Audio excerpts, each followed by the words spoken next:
Hello बच्चों, नमस्कार, जय हिंद, वंदे मातरम, राधे राधे। कैसे हो आप सभी? मैं हूं संदीप कृष्ण पांडे सर, आप सभी का स्वागत करता हूं आज के इस वीडियो में। प्यारे बच्चों, बहुत सारे बच्चों का कमेंट था कि सर मैथ कैसे भरें, कक्षा 10 में हम लोग 10x10 कैसे लाएं मैथ वाले टॉपिक में। ठीक है, तो इस वीडियो में आपको सिखाऊंगा कि मैथ कैसे भरना है। ठीक है, आप जानोगे कि मैथ में क्या चीजें भरनी होती हैं, मैथ में कितने क्वेश्चन आते हैं और कौन कौन से पार्ट से आते हैं। ये सारी चीजें आज के इस वीडियो में बताऊंगा। और ये एक बात सबसे खास है कि वीडियो को अंत तक देखना, क्योंकि वीडियो ज्यादा लंबा नहीं होगा। ठीक है, वीडियो में आपके सामने ये जो दिख रहा है एक रंगीन मैप है। सबसे पहले तो ये जानते हैं कि आपको मैप में कौन कौन से टॉपिक से भरने के लिए आता है। तो मैथ में दो ही टॉपिक होते हैं, एक तो होता है इतिहास, ठीक है, एक होता है आपका इतिहास और दूसरा आपका होता है भूगोल। दूसरा कौन सा होता है बच्चा? भूगोल। तो इसे आप समझना, इतिहास में आपको पूछा जाता है 2 नंबर। कितने मार्क्स पूछे जाते हैं? बताना है 2। और भूगोल से पूछे जाते हैं 3। ठीक है, भूगोल से पूछे जाते हैं 3 प्रश्न। तो 3 और 2 मिलाकर के कितने हो गए? 5 प्रश्न हो गए। अच्छा सर, 5 प्रश्न आपको लिखने के लिए होगा। ठीक है, और उसी में 5 आपको मैप में दर्शाने के लिए होगा, मैप में प्रदर्शित करने के लिए होगा। याद रखना, उन्हीं बच्चों को मैप भरना आएगा, वही बच्चे मैप भर सकते हैं जिनको सभी स्टेट्स की स्थिति के बारे में पता है। ठीक है, तो मैं बताऊंगा आपको कि कौन सा स्टेट कहाँ है, सारी चीजों के ट्रिक के माध्यम से याद करा दूंगा। ठीक है, आओ सबसे पहले तो ये आपके सामने रंगीन मैप है, इस रंगीन मैप के बारे में आपको समझाते हैं। ठीक है, ये जो रंगीन मैप दिख रहा है आप लोगों को, ये भारत के संपूर्ण राज्यों के बारे में बताया है कि कौन सी राज्य कहाँ पे है। सबसे पहले मैं 2800 राज्यों के बारे में बता दूं कि कौन कौन से राज्य कहाँ पर हैं। पहले तो आपको यहाँ से शुरू करता हूँ, जिसका नाम है लद्दाख। इसकी राजधानी क्या है? लेह। आपको कैपिटल भी याद रखने हैं। ठीक है सर, इसको बारे में क्यों बता रहे हो? बताऊंगा। आप वीडियो कैसे से स्क्रिप्ट करने की कोशिश करोगे क्योंकि आपको आता है? अरे नहीं, जिसको नहीं आता उसको भी बताना है ना। मैं सारी चीज़ें, आपको तो पता ही है कि मैं सारी चीज़ें डिटेल से बताता हूँ। तो लद्दाख की राजधानी लेह है, लेह में सबसे कम वर्षा होती है। इसके बगल में जम्मू कश्मीर है, जिसकी राजधानी क्या है? श्रीनगर। ठीक है, ये दोनों अभी हाल में केंद्र शासित प्रदेश के अंडर में है, यानी ये केंद्र शासित प्रदेश हैं। इसके बाद नीचे हमारा हिमाचल प्रदेश है, बगल में पंजाब है। ठीक है, अभी इन सब के बारे में बहुत खास चीजें पता होने वाले हैं। ये हमारा उत्तराखंड हो गया। उत्तराखंड उत्तर प्रदेश से सन 2000 में अलग हुआ था। बगल में हमारा ग्रीन वाला उत्तर प्रदेश है। ठीक है, ये आपका है दिल्ली, मतलब बीच में यहाँ छोटा सा दिल्ली है, इसके ऊपर हरियाणा है।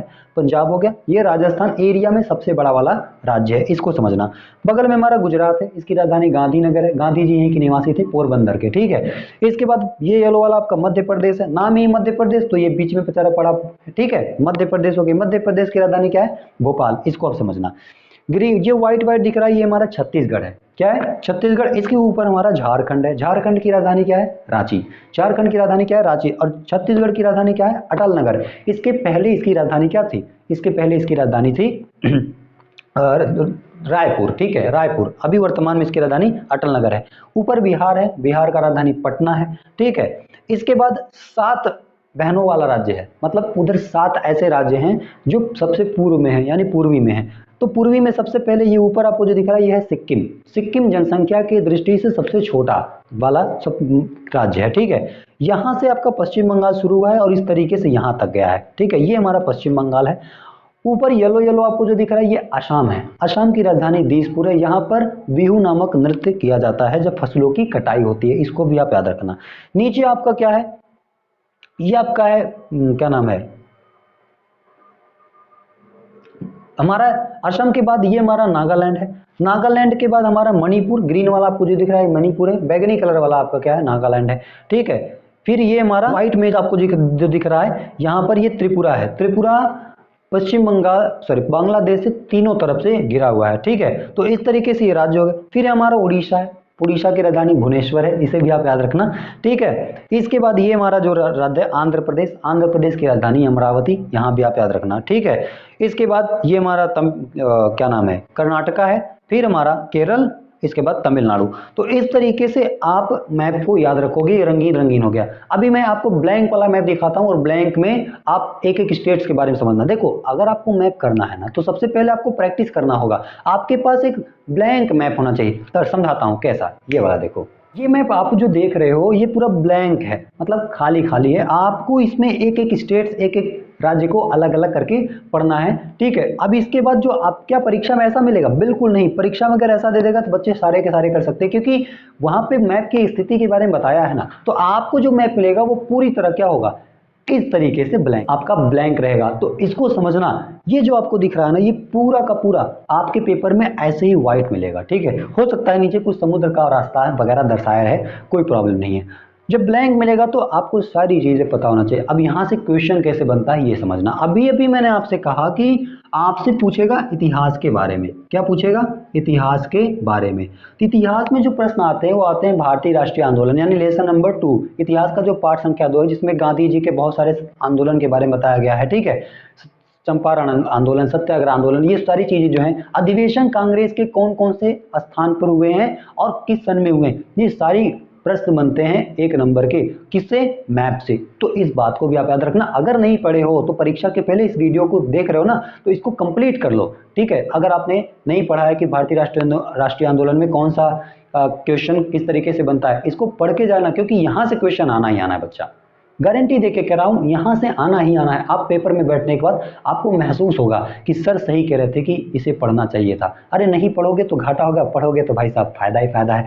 चलो समझना, इतिहास से जैसे आपसे पूछ लिया कि सन 1916 में, सन 1916 में जो कांग्रेस का अधिवेशन हुआ था ना, जो कांग्रेस का अधिवेशन हुआ था वो किस स्थान पर हुआ था, इस तरीके से मैप में आपसे पूछेगा और भरने के लिए कह देगा। तो आपको ये सारी कम से कम 15-20 हैं, आपको याद रख लेने हैं। वैसे तो हमारा कांग्रेस का अधिवेशन बहुत सारा है, पर 15-20 ही परीक्षा में ज्यादा पूछे जाते हैं। तो आप जानते हो कि यहां से एक हमारा स्टेट है प्यारा सा, उत्तर प्रदेश, ठीक है। उत्तर प्रदेश में एक स्थान है लखनऊ, जिसे हम बड़े प्यार से नवाबों का शहर कहा जाता है। उत्तर प्रदेश की कैपिटल यानी राजधानी भी यही है। तो लखनऊ में ना, लखनऊ में, अब यहाँ पर लखनऊ है, मैं एक अंदाज से बता रहा हूँ, ठीक है, परफेक्ट नहीं। यहाँ पे क्या है? लखनऊ है। इसको वहां पे चिन्ह बताया रहेगा कि किस चिन्ह से प्रदर्शित करना है। नहीं बताया तो आप यहाँ पे गोला करके या इस तरीके से एरो करके लिख देना 1916, 1916। इसके बाद कांग्रेस अधिवेशन, कांग्रेस अधिवेशन, ठीक है, कांग्रेस अधिवेशन। तो इस तरीके से आप मैप में भर दोगे तो आपको मिल जाएंगे 1 नंबर। तो ये भूगोल से हो गए, इस तरीके से क्वेश्चन बनेगा, सॉरी इतिहास से हो गए। अब भूगोल से कैसे बनता है, ध्यान से सुनना। भूगोल में जब आपसे पूछेगा तो आपसे ये पूछेगा बहुत सारे, जैसे भूगोल से क्या क्या पूछता है, भूगोल से आपसे जो पूछता है लल्ला, भूगोल से जो आपका पूछता है वह यह पूछता है कि सबसे पहले तो बांध वगैरह के बारे में पूछेगा, ठीक है। किसके बारे में? बांध यानी डैम के बारे में, कि कौन सा बांध कहाँ पर है।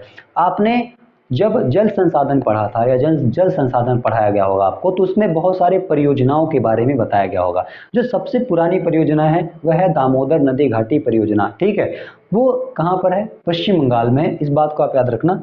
तो यहाँ पे समझना, बांध के बारे में क्वेश्चन बन सकता है। जैसे एक क्वेश्चन बहुत आता है कि वह स्थान जहाँ पर जहां पर भाखड़ा नांगल बांध है, तो भाखड़ा नांगल बांध आपको पंजाब में है। कहां पर है? पंजाब में। तो यहां पर बना दोगे, और हाँ उसमें चित्र बनाया रहेगा। हो सकता है नदी के तरीके से, इस तरीके से चित्र बना दे, तो आप उस चित्र को यहाँ पे ऐसे प्रदर्शित कर देना। हालांकि मैं यहाँ पॉइंट देके समझा रहा हूँ, जब वो जैसा चित्र बोलेगा आप वैसा बनाना। वहां करने के बाद गोला कर देना और फिर क्या लिख देना कि जो पूछा रहेगा प्रश्न कि इस स्थान पर यहाँ पर भाखड़ा नांगल बांध है। भाखड़ा नांगल बांध दुनिया का सबसे बड़ा बांध है, ठीक है। इसको बनाने में जानते इतना ज्यादा सीमेंट लगा था कि अगर रास्ता बनाया जाए ना तो चंद्रमा तक हम रास्ता, मतलब आरसीसी सड़क बना सकते हैं, कंक्रीट वाले सड़क, जैसे आपका घर का छत होता है उस प्रकार से चंद्रमा तक सड़क बनाया जा सकता है। तो चलो यहाँ टॉपिक बात है। आपसे दोबारा पूछ सकता है भूगोल में स्वर्ण मंदिर के बारे में बहुत आता है, कि वह स्थान जहां स्वर्ण मंदिर है। मंदिरों के बारे में पूछेगा, ध्यान से सुनना। किसके बारे में? मंदिर के बारे में पूछ लेगा, ठीक है। स्वर्ण मंदिर और क्या नाम है, सूर्य मंदिर, दोनों में कंफ्यूजन होता है बच्चों को। स्वर्ण मंदिर, कौन सा मंदिर? स्वर्ण मंदिर, और उसके बाद सूर्य मंदिर, ठीक है। दोनों में अंतर है, दोनों में क्या है? अंतर है। स्वर्ण मंदिर कहाँ है? स्वर्ण मंदिर पंजाब में है। कहाँ पर है? पंजाब के अमृतसर शहर में है। तो पंजाब सब जानते हो किस तरीके से यहाँ पे मैप है। तो पंजाब में आप जैसे मैंने बताया, आपने मैप याद रखना है, ब्लैंक है ना, इसीलिए तो मैंने आपको पहले रंगीन समझाया, फिर आपको एक मतलब बिना नाम का दिखाया ताकि आप समझ पाओ। ठीक है, तो वहां पे दर्शा देना। लेकिन अगर आपसे कह दे कि सूर्य मंदिर कहाँ पर है, सूर्य मंदिर किस स्थान पर है, तो सूर्य मंदिर आपका उड़ीसा में है। कहाँ पे है? उड़ीसा में। ये जो मैंने बनाया ये उड़ीसा। आपको ऐसे नहीं करने हैं, आपको ऐसे नहीं करने, आपको यहाँ प्रदर्शित कर देना है कि भैया यहाँ पे सूर्य। अब मंदिर बनाना है तो मंदिर जानते ही हो कैसे बनता है, इस तरीके से ऐसे बना देना, झंडा वंडा लगा देना, भाई साहब ये मंदिर बन गया। ठीक है, अब यहाँ पे फिर लिखना भी है गोला करके कि ये हमारा सूर्य मंदिर है। क्या है? सूर्य मंदिर है। और कहाँ पर है ये? उड़ीसा में है। कहाँ पर है? उड़ीसा में। तो इस तरीके से आप याद रखना। उड़ीसा की राजधानी क्या है? कमेंट करके हमें बताना। ठीक है, अभी मैंने आपको बताया था। तो इस तरीके से आपको भूगोल में मंदिर से, बांध से, ठीक है, बहुत सारे क्या नाम है पक्षी विहार जो हैं, वन्य जीव विहार हैं, उनसे क्वेश्चन आता है। तो आप भूगोल वाला जो भी मैप में क्वेश्चन है उसको पढ़ लेना और इतिहास वाला जो उसको पढ़ लेना। ठीक है, तब आप मैप में इस तरीके से भर सकते हो। मैप में कैसे कहाँ कहाँ भरना है ये मैंने आपको सिखाई। ठीक है, अब देखो आप सामने होते तो आपको मैप में ऐसे रख के दिखाता, भाई हम प्रोजेक्टर पे आपको वीडियो बना के दिखा दे रहे हैं कि देखो इस तरीके से आप चीज़ों को समझ सकते हो। अब आपको क्या करना है? प्रैक्टिस। क्या करना है? प्रैक्टिस, केवल प्रैक्टिस। मैप उठाओ, प्रैक्टिस करो, 10 नंबर अपने घर लेकर के चले आओ। ठीक है, अब इसके बाद अगर आपको कोई और भी टॉपिक में दिक्कत है, आगे की परीक्षा में कोई समस्या है, मतलब अगर आपका एग्जाम है तो, नहीं है तो अच्छी बात है, आपको बेस्ट ऑफ लक, आप अच्छा नंबर गेट करो, प्राप्त करो, अपने माता पिता गुरुजनों का नाम रोशन करो। ठीक है, और किसी भी प्रकार का अगर आपको कोई वीडियो से रिलेटेड नई वीडियो चाहिए तो आप मुझे कमेंट करके बताना। और हाँ, इस वीडियो के बारे में ज़रूर बताना कि ये वीडियो कैसी लगी, आपको क्या क्या चीज़ें इसमें समझ में आई। और हाँ, गारंटी के साथ कहता हूँ जैसा मैंने समझाना पेपर में ऐसे ही करोगे तो ज़्यादा बढ़िया रहेगा। किसी के भरोसे नहीं रखना है। देखो भाई, मैप में आप क्या करते हो, अगर कोई आपको मदद भी कर रहा है, दोस्त वगैरह, कई बार उनसे झाँक लेते हैं, हाँ भाई सब क्या कर रहे हो तुम, ठीक है तो उसमें भी गलती हो जाता है, वो भर रहा है कोई और, तुम भर दोगे कोई और, तो वहाँ से बचना है। ठीक है, कमेंट करके बताना कि वीडियो कैसी लगी, और मिलते हैं अगले वीडियो में। तब तक के लिए जय हिंद, राधे राधे।